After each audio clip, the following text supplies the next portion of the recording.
seorang pria di Surabaya, Jawa Timur, menjadi tersangka setelah melakukan penganiayaan kepada ibu kandungnya.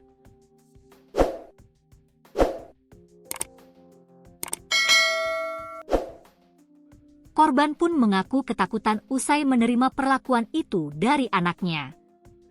Kasus kekerasan yang dilakukan anak kepada ibunya tersebut diunggah akun Instagram resmi Kapolrestabes Surabaya Kombes Pol Lutfi Sulistiawan, yakni Lutfi Daily. Dalam video tersebut, tersangka Ra, 30, mengaku kepada polisi telah melakukan sejumlah kekerasan kepada ibunya. Sedangkan, sang ibu berinisial U, 53. Sambil terisak menanyakan kesalahan apa yang telah diperbuatnya, sehingga anaknya tersebut melakukan penganiayaan kepadanya. Tangisan korban semakin kencang ketika menunjukkan sejumlah luka lebam yang ada di kakinya setelah dianiaya anaknya. Dia mengaku ketakutan khawatir menerima tindakan serupa ke depannya. "Sakit semua, ya Allah. Pak, salahku apa? Saya takut, Pak," ucap korban.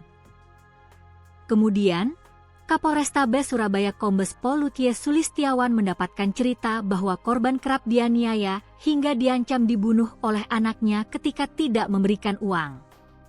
Kepala Satuan Reserse PPA-PPO Polrestabes Surabaya Kompol Melatisari membenarkan video yang beredar tersebut. Pelaku penganiayaan kini telah ditetapkan tersangka. Tersangka sudah ditahan sejak 6 Februari 2026, kata Melati ketika dikonfirmasi Selasa, 24 Februari 2026.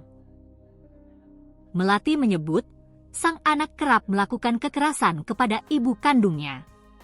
Akan tetapi, dia tak menjelaskan secara detail penyebab hingga jumlah tindakannya.